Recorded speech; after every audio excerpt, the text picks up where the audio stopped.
ಜಿಲ್ಲಾ ಮಂತ್ರಿಗಳು ಬರ್ತಾರೆ, ಜಿಲ್ಲೆಗೆ ಅವರೇ ಸುಪ್ರೀಂ. ಯಾವುದೇ ಇರಲಿ, ಯಾರೇ ಸರ್ಕಾರ ಇರಲಿ, ಜಿಲ್ಲೆಗೆ ಅವರೇ ಸುಪ್ರೀಮು. ರಾಜ್ಯಕ್ಕೆ ಮುಖ್ಯಮಂತ್ರಿ, ನಮಗೆ ವಿರೋಧ, ಮುಖ್ಯಮಂತ್ರಿ ಬೇಡ ಅಂತ ಚೇಂಜ್ ಮಾಡೋಕ್ಕಾಗಲ್ಲ ನಮ್ಮ ಕೈಲಿ. ಅವರೇ ಸುಪ್ರೀಮು, ರಾಜ್ಯಕ್ಕೆ ಅವರೇ ಸುಪ್ರೀಮು, ಜಿಲ್ಲೆಗೆ ಮಂತ್ರಿನೇ ಸುಪ್ರೀಮು, ತಾಲೂಕಿಗೆ MLAನೇ ಸುಪ್ರೀಂ, ಸದನಕ್ಕೆ ನೀವೇ ಸುಪ್ರೀಂ. ನಾನು ಹೇಳಿದೆ ಸ್ವಲ್ಪ ಇನಾನಿಮಸ್ ಆಗಿ ಎಲೆಕ್ಟ್ ಮಾಡಿದ್ದೀರಿ.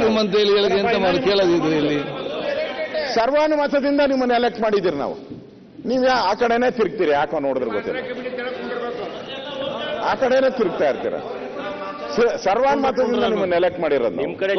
ಅದರಿಂದ ನೀವು ಶಾಸಕರನ್ನ ಯಾರೋ ಹೊಡೆದ್ರು ಅಂತ ಇಟ್ಕೊಳ್ಳಿ, ಯಾವುದೇ ಪಾರ್ಟಿ ಶಾಸಕರಾಗ್ಲಿ, ಶಾಸಕರ ಮೇಲೆ ಅಲ್ಲೇ ಆಯ್ತು ಅಂತ ಇಟ್ಕೊಳ್ಳಿ, ನೀವು ನಮ್ಮ ಜೊತೆ ಬರಬೇಕು. ನೀವು ನಮ್ಮ ಸುಪ್ಪದಿ ಯಾವುದೇ ಪಾರ್ಟಿಯವರಾಗಿ, ಇವತ್ತು ನಮಗಾಗ್ತತೆ, ನಾಳೆ ಕಾಂಗ್ರೆಸ್ಗೂ ಆಗ್ತತೆ. ಅವ್ರೇನು ಪರ್ಮನೆಂಟ್ ಗಿರಾಕಿ ಅಂತ ತಿಳ್ಕೊಂಬಿಟ್ಟವ್ರೆ. 3 ವರ್ಷ ಆದ್ಮೇಲೆ ನೀವು ಇರೋದೇ ಇಲ್ಲ. 2028ಕ್ಕೂ ನಾವು ಇರೋದೇ ಇಲ್ಲ, ಯಾರು ಇಲ್ಲೇ ಇಲ್ಲ. 30 ವರ್ಷದಲ್ಲಿ ಯಾರು ರಿಪೀಟೇ ಆಗಿಲ್ಲ, 30 ವರ್ಷದಲ್ಲಿ ಎಲ್ಲ ಬಂದವರೆಲ್ಲ ಹೇಳಿದ್ರು, ನಾನೇ 20 ವರ್ಷ 30 ವರ್ಷ ಅಂದ್ರು. ಈಗ ರಿಪೀಟ್ ಆಗುತ್ತೆ, ಯಾರು ರಿಪೀಟ್ ಆಗ್ಲೇ ಇಲ್ಲ. ಎಲ್ಲ 1 ವರ್ಷ 2 ವರ್ಷ 4 ವರ್ಷ ಎಲ್ಲ ಹೊಟ್ಟೋದ್ರು. ಈ CM ಯಾವಾಗ ಹೋಗ್ತಾರೋ ಗೊತ್ತಿಲ್ಲ ನಮ್ಗೆ, ಹೊಸ CM ಯಾವಾಗ ಬರ್ತಾರೋ ಗೊತ್ತಿಲ್ಲ. ನಾನು ಹೇಳೋದು ನೋಡಿ, ಅವ್ರಿಗೆ ಇದು ನೀವು ಮೊನ್ನೆ ನಮ್ಮ ಮಾಧ್ಯಮದ ಸ್ನೇಹಿತರೆಲ್ಲರೂ ಎಲ್ಲೂ ಚರ್ಚೆನೇ ಆಗಿಲ್ಲ, ಸರ್ಕಾರದಲ್ಲೂ ಚರ್ಚೆ ಆಗಿದೆ ಅನ್ನೋ ಗೊತ್ತಿಲ್ಲ, ನಮ್ಮ ಮೀಟಿಂಗಲ್ಲೂ ಚರ್ಚೆ ಆಗಿಲ್ಲ. ನಮ್ಮ ಮೀಟಿಂಗ್ ಆದ ತಕ್ಷಣ MLAಗಳೆಲ್ಲ ದುಡ್ಡು ಕೇಳ್ತಾ ಇದ್ದಾರೆ, ಸ್ಯಾಲ್ರಿ ಜಾಸ್ತಿ ಮಾಡಿ, TA ಜಾಸ್ತಿ ಮಾಡಿ ಅಂತೇಳಿ ಪತ್ರಿಕೆ ದೊಡ್ಡ ಹೆಡ್ಲೈನ್ಸು. ಅವಮಾನ ಅದು ಬರಬಾರ್ದಾಗಿತ್ತು. ಎಲ್ಲಿ ಚರ್ಚೆ ಆಗಿದೆ? ಬಿಲ್ಲೇನನ್ನ ತರ್ತಾ ಇದ್ದೀರಾ? ಏನು ಬಿಲ್ಲೇನು ತರ್ತಾ ಇಲ್ಲ? ಎಷ್ಟು ದೊಡ್ಡ ಚರ್ಚೆ ಆಯ್ತು, ಜನ ಎಲ್ಲ ಸೋಷಿಯಲ್ ಮೀಡಿಯಾದಲ್ಲಿ ಟೀಕೆ ಮಾಡಿದ್ರು. ಯಾರು MLAಗಳಿಗೆ ನಾನು ಹೇಳೋದು. ಒಂದು ನಿಮಿಷ, ಇದಕ್ಕೆ ನಾನು ಇಲ್ಲ, ಇದಕ್ಕೆ ನನ್ನ ಹೆಸರು ಬಂದಿದೆ, ಅದಕ್ಕೆ ನಾನು ಕ್ಲಾರಿಫಿಕೇಶನ್ ಕೊಡ್ತಾ ಇದ್ದೇನೆ. ಮುಖ್ಯಮಂತ್ರಿಗಳು ಅರವಿಂದ್ ಬೆಲ್ಲದ ಉಪನಾಯಕರು ಪಗಾರ ಏರಿಸ್ರಿ ಅಂತ ಹೇಳಿದ್ರು ಅಂತ ಹೇಳಿ ಮುಖ್ಯಮಂತ್ರಿಗಳು ಹೇಳಿದ್ರೆ, ನಾವು ಹಂಗೆ ನಾ ಏನ್ ಹೇಳಿದೆ, MLAಗಳು ತಮ್ಮ ಪಗಾರ ಏರಿಸ್ಕೊಳ್ಳುವಂತ ಪದ್ಧತಿ ತಪ್ಪು ಪದ್ಧತಿ.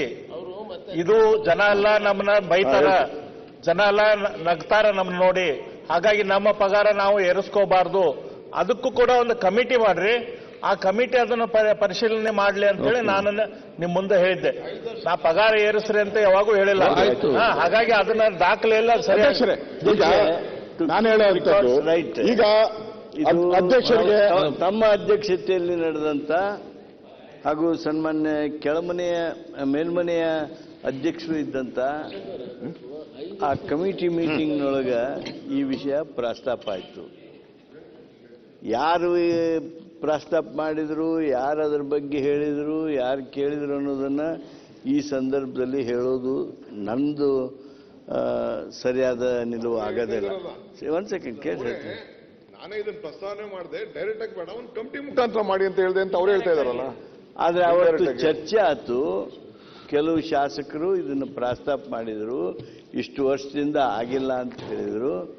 ಅದು ಪತ್ರಿಕೆಯಲ್ಲಿ ಬರಬಾರ್ದಾಗಿತ್ತು, ಯಾರ್ಯಾರು ಯಾಕೆ ಹೇಳಿದ್ರಿ ಪತ್ರಿಕೆಯಲ್ಲಿ ಬಂದಿದೆ. ಆದ್ರೆ ಈ ವಿಷಯ ಮಾತ್ರ ಅವತ್ತು ಸಮಿತಿಯಲ್ಲಿ ಚರ್ಚೆ ಆಗಿದ್ದು ಸತ್ಯ.